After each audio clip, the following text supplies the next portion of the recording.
At my engagement party, my dad ordered me to give my penthouse keys to my brother. When I refused, he pushed me off the terrace. I was badly injured, and as my fiancé rushed me to the hospital, police suddenly arrested him, leaving everyone stunned. My name is Maya Williams, and what I am about to share is not just an event, but the night that changed my life forever.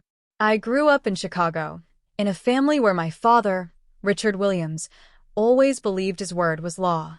He was a retired real estate broker, a man who had built his career with discipline, but that same discipline became control when it came to his children. I was his eldest, 27 years old, and I had worked hard to become an interior designer. Every project I finished carried my mark, but nothing reflected my effort more than the penthouse I had built and decorated myself. It was not just a place to live. It was a piece of my soul, my independence, and a proof that I could stand on my own without anyone's help.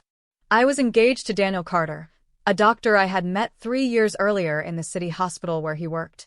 Daniel was 29, calm, patient, and strong in ways my family never was. He had been my safe place, the one who listened when my father's voice became too loud, the one who encouraged me when my brother Ethan mocked my dreams. Ethan was younger than me by 3 years. At 24, he was still unemployed, restless, and angry at the world. He lived on my father's approval, and I always felt his eyes carried envy whenever he looked at me. Where I built, he destroyed. Where I dreamed, he complained. On the evening of my engagement, our home in Chicago was filled with laughter, music, and guests. Relatives from both sides had gathered, and the house smelled of food and fresh flowers. I was nervous but happy, wearing the dress Daniel had helped me choose.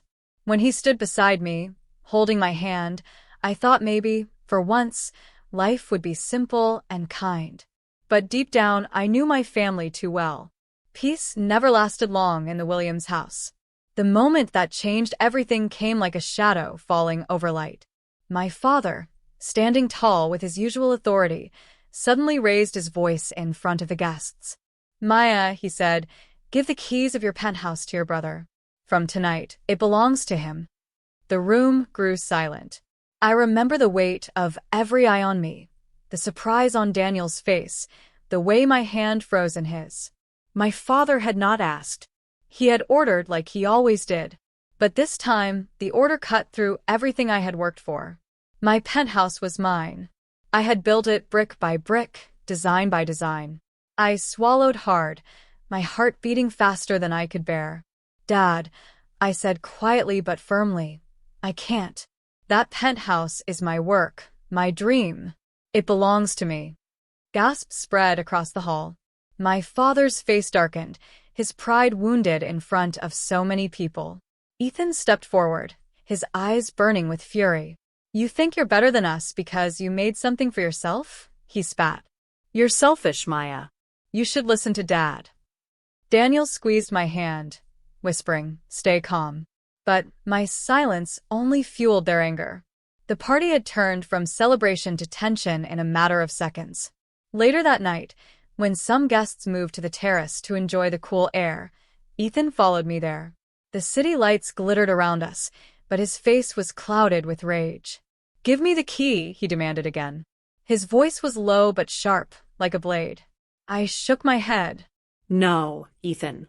"I won't." He stepped closer, his fists tight. "You think you're untouchable just because you're engaged to a doctor? Just because you built that place? Everything in this family belongs to me too." I tried to walk past him, but his hand blocked my way. My pulse raced, fear rising in my chest. "Don't do this," I said, my voice trembling. "This isn't about the penthouse. This is about your jealousy. You need to stop." But Ethan wasn't listening. His pride was louder than my words. In one furious motion, he shoved me hard. My body lurched backward, and before I could catch myself, I fell from the terrace. The world spun. I remember the sound of people screaming, the rush of air, and then pain exploding through my body as I hit the ground. Everything blurred. My chest ached, my head throbbed, and I couldn't breathe. For a moment, I thought I would die there, with everyone staring down in shock. Daniel's voice cut through the chaos. Maya, stay with me. I'm here. He pushed through the crowd, his hands trembling as he knelt beside me. I could barely open my eyes, but I felt him lift me carefully, his voice breaking as he called for help. Somebody get the car. She needs a hospital now. The ride to the hospital was a haze of pain and fear. I could hear Daniel speaking to me, telling me not to close my eyes, telling me I was stronger than this. I wanted to believe him. I wanted to live. At the hospital, doctors rushed me inside. The lights were too bright, the voices too loud. I drifted in and out, the sound of machines beeping around me. Through it all, Daniel never left my side. I remember his hand holding mine, his eyes full of worry and determination. He whispered, "You'll be okay, Maya. I promise." But fate wasn't done with me. Just 30 minutes later, Daniel made a choice that would turn the night even darker. He pulled out his phone and called the police. He told them everything. The fight, the push, the fall. He thought justice would come quickly, that the truth would be clear. But what followed was something neither of us could have imagined. When the police arrived, the confusion of the night grew worse. Ethan and my father were already spinning their version of the story, painting Daniel as the cause of the chaos. And in a shocking twist, the police arrested him instead. Lying on the hospital bed, my body broken and my heart burning with fear, I watched as the man who had just saved my life was taken away in handcuffs. Suspense, confusion, and betrayal wrapped around me like chains. The night that was supposed to be the beginning of my new life had become the start of a nightmare I could not yet understand. And that was only the beginning. I lay in the hospital bed, my body aching with every breath, but the pain in my heart was far worse than the wounds on my skin. I had watched Daniel, the man who carried me from death's edge, taken away like a criminal. I kept asking myself, how could the world turn upside down in just a few hours? One moment we were celebrating our engagement, the next I was broken and Daniel was in handcuffs. I wanted to scream, to stop them, but my body was too weak, and my father's cold stare reminded me how powerless I was under his roof. As the police dragged Daniel out of the hospital room, I whispered his name, but my voice cracked, barely reaching his ears. He turned once, his eyes meeting mine, and even with handcuffs on his wrists, I saw no fear in him. His gaze told me he trusted the truth to rise. But I knew my family too well. They had influence, money, and pride to protect. For them, truth was only what served their name. Not long after, my father entered the hospital room with Ethan by his side. Richard stood tall as if nothing had gone wrong, as if his daughter wasn't lying injured in front of him. Ethan's face carried no guilt, only a twisted satisfaction. "You should have listened," my father said calmly. "If you had given your brother the key, none of this would have happened." My voice shook, but I forced myself to speak. "Dad, Ethan tried to kill me. How can you stand there and pretend it's my fault?" Ethan laughed bitterly. "You slipped, Maya. Everyone saw you were clumsy. Don't try to blame me for your mistakes." I couldn't believe the words coming out of his mouth. My own brother, who had pushed me with his hands, now claimed I had fallen on my own. And my father stood by him, nodding, as if it were the truth. I turned my head away, tears burning my eyes. I had no strength to argue, but inside me a fire began to grow. If they thought I would stay silent, they were wrong. I was hurt, but I wasn't broken. The doctors worked on me through the night. My injuries were serious, but not beyond saving. I had fractures, bruises, and a deep cut on my shoulder, but I was alive. Every time I opened my eyes, I saw Daniel's absence beside me like a wound in itself. I kept asking the nurses about him, but they only shook their heads. Hours later, when most of the guests had left and the hospital corridors grew quiet, my Aunt Clara came to see me. She was one of the few relatives who had always cared for me, someone who believed in fairness. She sat on the edge of my bed, her face pale with worry. "Maya," she whispered, "I saw it with my own eyes. Ethan pushed you. Everyone who is on that terrace knows the truth, but they're scared of your father." Her words gave me a strange comfort. I wasn't alone. There were witnesses, people who had seen the truth. Then why don't they speak up? I asked. Clara lowered her voice. Because your father is powerful in this family. They don't want to go against him. But don't worry, child. The truth has a way of coming out. I held her hand tightly, clinging to her hope.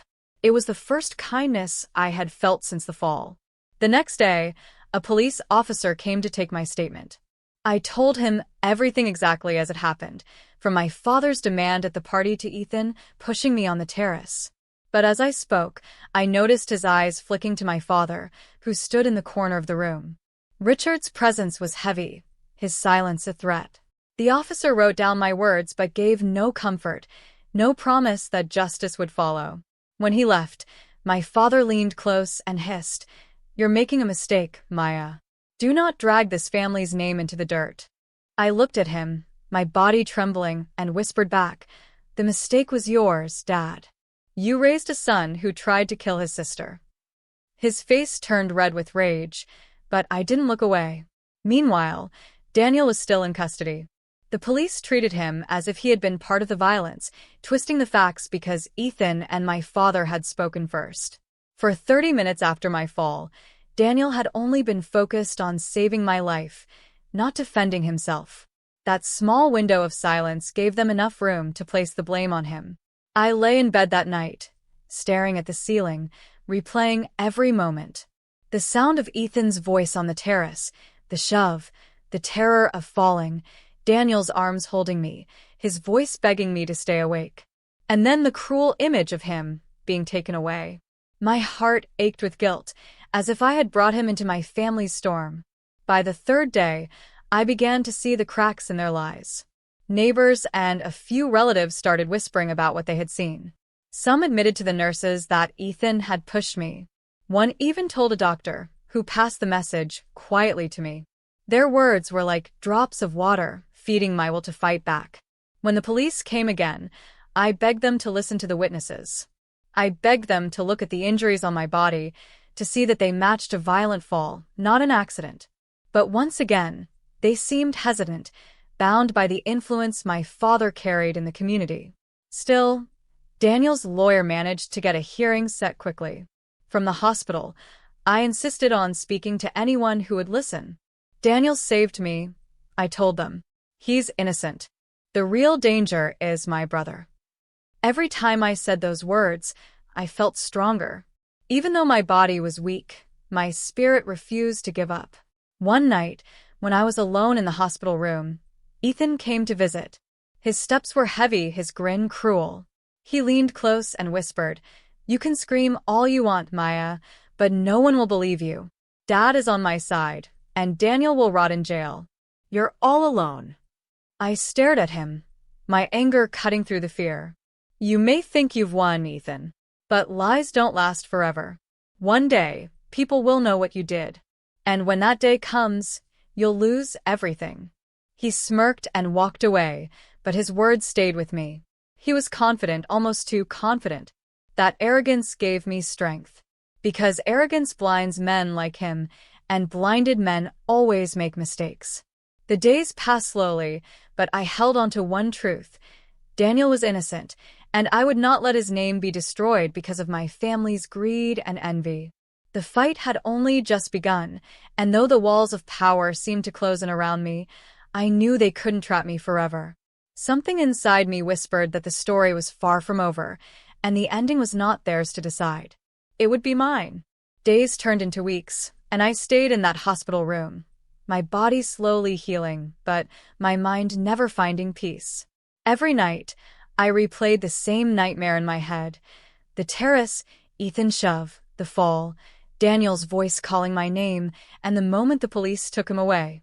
I told myself over and over that the truth would come out, but truth always seemed to move slower than lies. Lies had a way of running ahead, spreading like fire, especially when my father fed them with his influence. Daniel's lawyer came to see me one morning. His name was Mr. Harris, an older man with calm eyes. He sat by my bed and spoke gently, as if afraid his words would break me further. "Maya," he said, "Daniel is holding strong, but the charges are serious. Your father and brother have painted a story where Daniel was violent, where you fell because of a fight with him. Without witnesses, it is his word against theirs. I clenched my fists, my injuries, protesting even that small movement. But there are witnesses, I said quickly. People saw Ethan push me. My Aunt Clara told me others were talking. Mr. Harris nodded. Yes, some are willing to speak, but they are afraid. Your father has already visited many of them, warning them not to get involved. Fear can silence people. The hopelessness weighed on me, but then I thought of Daniel. He was suffering for something he didn't do, and I couldn't let that continue. I will testify, I said firmly. I'll tell the court exactly what happened. He studied me for a moment and then gave a small smile. That may be the key, Maya. But you must be ready. Your father's lawyers will try to break you, to twist your words. I nodded. My body might have been weak, but my will was growing sharper every day. A week later, the police arranged to question me again, this time more formally. 2 officers sat across from me in the hospital room, their pens ready. I told them everything once more, every detail, every word Ethan had shouted on the terrace. One officer scribbled quickly, the other just stared at me, his expression unreadable. When I finished, I asked, "Do you believe me?" There was a pause before one of them said, "We will include your statement in the report. Nothing more. No comfort, no promise." When they left, I felt that familiar sting of injustice. It was as if my words were fragile paper against the weight of my father's authority. But the cracks in their story grew wider. That evening, a nurse whispered to me that a guest had come forward quietly to the police. They admitted seeing Ethan push me. The news gave me strength, like a new breath of air. Slowly, courage was spreading among the witnesses. Meanwhile, Ethan continued to act as if he was untouchable. He visited me once more, smirking as he leaned against the door. "Still trying to fight?" he asked. "You should know by now, Dad's word means more than yours. Daniel will be out of your life soon, and so will that penthouse you cling to." I stared at him, anger pulsing through my veins. "You may think you have won, Ethan, but people saw what you did. You can't silence everyone. The truth is coming for you." He laughed, shaking his head, but I noticed something different this time. For the first time, there was a flicker of doubt in his eyes. When Daniel was finally allowed one short visit under guard, I nearly broke down seeing him. His face was tired, his clothes wrinkled, but his spirit was still strong. He smiled when he saw me, as if just my presence gave him strength. "Maya," he said softly, "don't worry about me. Just focus on healing. The truth will come out." Tears filled my eyes. "I'm so sorry, Daniel. You saved my life, and now you're suffering because of me." He shook his head firmly. "Don't say that. You're the victim here, not me. I would do it all again, if it meant keeping you alive. Just promise me you won't give up." I held his hand as long as they allowed me. That moment renewed my determination. If I had to stand alone against my father and brother, I would. The preliminary hearing came soon after. I was brought in a wheelchair, my injuries still healing, but my heart steady. The courtroom felt cold, my father sitting proudly beside Ethan, both of them looking certain of victory. Daniel stood with Mr. Harris, his hands finally free of cuffs, but the shadow of accusation still hung over him. When I gave my testimony, my voice shook at first, but then it grew steady. I described the party, my father's demand, Ethan's rage, and the shove that nearly killed me. The defense tried to twist my words, suggesting I was confused, that I had slipped. But I held firm. "No," I said clearly. "My brother pushed me. I saw his face. I felt his hands. This was no accident." Murmurs filled the courtroom. I saw my father's jaw tighten, Ethan's eyes narrow. For once, their certainty wavered. The judge called for witnesses, and to my relief, one guest stepped forward. Then another. Slowly, the truth gained a voice beyond mine. The story Ethan and my father had built began to crumble. That day ended without a final verdict, but the tide had shifted. Daniel was released on bail, no longer treated as the villain. He walked out beside me, his hand holding mine again, and though we were far from safe, we had won the first small battle. But I knew my father and Ethan would not surrender so easily. They would fight back, twist the truth further, do whatever it took to protect themselves. And deep inside, I felt something darker waiting, a storm that had not yet broken, a final act of betrayal that would test me in ways I could not yet imagine. The suspense hung over me like a shadow. The war was not over. It had only just begun. The weeks that followed felt like walking through a storm that never ended. Even though Daniel had been released, the trial loomed over us like a heavy cloud. My father and Ethan refused to back down, clinging to their lies, using every bit of influence they had. They tried to paint me as confused, my memories broken from the fall, and Daniel as manipulative. But deep inside, I held on to one truth. I had lived that night. I remembered every second, every word, and no power in the world could erase that from me. My body was slowly healing. The fractures were mending, though I still walked with a cane. The scars, both on my skin and in my heart, were harder to hide. Daniel stayed with me as much as he could, his presence a shield against the fear that tried to creep in at night. Sometimes, when we sat together in silence, I saw the pain in his eyes. He was free for now, but his reputation, his career as a doctor, all of it was stained by my family's lies. That guilt burned inside me. I promised myself that I would not rest until his name was cleared completely and the truth about Ethan was exposed. The day of the final hearing arrived. The courtroom was tense, filled with relatives, neighbors, and curious faces. My father sat proudly at Ethan's side, as if convinced the law would bend to his will. Ethan looked smug, though his eyes betrayed flickers of unease. Daniel sat beside Mr. Harris, calm but focused, his hand briefly squeezing mine before the session began. When the judge asked me to testify again, I rose slowly, my cane steadying me, and I spoke with every ounce of strength I had left. I told them once more about that night, the demand for the penthouse key, the refusal, the anger, the terrace, and the shove. This time, I did not tremble. I spoke like a woman who had survived, who had seen death and chosen life. Then came the witnesses. One by one, more voices joined mine. A cousin admitted seeing Ethan's hands on me. A neighbor described the way I fell, pushed with force. Even Aunt Clara stepped forward, her voice firm despite the glares from my father. The walls my father had built around his lies began to crack wide open. Ethan tried to defend himself, shouting that they were all liars, that I had staged this to take everything from him. But the more he shouted, the more desperate he looked. My father tried to remain calm, but I could see the truth settling into his face. He was losing control. Then the judge asked Daniel to speak. His voice was steady, filled with the compassion that made him the man I loved. He explained how he had found me on the ground, how he had carried me to the hospital, how his only thought had been saving my life.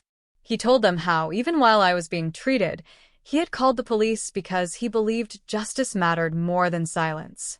His words struck through the lies like light breaking darkness. When the verdict finally came, it was as if the air itself shifted. Ethan was found guilty of attempted murder. The judge's words echoed in the room, and for the first time, Ethan's arrogance shattered. He shouted, cursed, tried to fight against the officers who restrained him, but it was over. He was taken away, his fate sealed not by my father's power, but by the truth. My father sat frozen, his pride crushed. He had fought so hard to protect Ethan, to silence me, but in the end, he had lost both his son's freedom and his own dignity. When he rose to leave the courtroom, he didn't look at me. He walked out, his head low, and in that moment, I understood that I had lost a father long before that night. What remained between us was nothing but a broken bond that could never be repaired. Daniel was cleared of all charges, his name restored, his career safe again. When he walked out of the courthouse with me, the sunlight felt different, warmer, like it was shining just for us. He held my hand, and for the first time in months, we both allowed ourselves to breathe. But victory did not erase the scars. I had survived my brother's envy, my father's betrayal, and the weight of injustice pressing on me. Yet I also learned the strength I never knew I had. The penthouse, once just a symbol of my independence, became more than a home. It became a reminder that what we build with our own hands, no one has the right to steal. In the weeks after the trial, Daniel and I returned to that penthouse. Walking through its rooms, I felt the memories of fear and pain begin to fade. It wasn't just walls and furniture, it was proof of survival, proof that my dreams had not been destroyed. Daniel stood beside me, his arm around my shoulder, and whispered, "This is where we begin again." Still, sometimes at night, I hear echoes of Ethan's voice, the rage in his eyes before he pushed me. Sometimes I remember the coldness in my father's words, blaming me even as I lay broken. Those memories will never leave completely, but they no longer control me. They remind me of the fire I had to walk through and the strength I found inside myself. The final revenge was not in Ethan's prison sentence alone. It was in living, in standing tall despite everything, in loving Daniel openly without fear. My father and brother had tried to strip me of my dignity, my home, my future. But in the end, they only revealed their own weakness, their own corruption. I survived, and I carried forward with more determination than ever. As I tell this story now, I realize it is not just about betrayal or envy. It is about courage. It is about standing up when everyone wants you silent, about believing in the truth when lies seem stronger. It is about love that refuses to break, even under the weight of injustice. Daniel and I walked through fire, but we came out together. And though the scars remain, they are proof that I was never truly defeated. This is my story, my life, and my victory. And though my family betrayed me, I learned that courage, once awakened, can never be silenced. The end was not their revenge. The end was mine.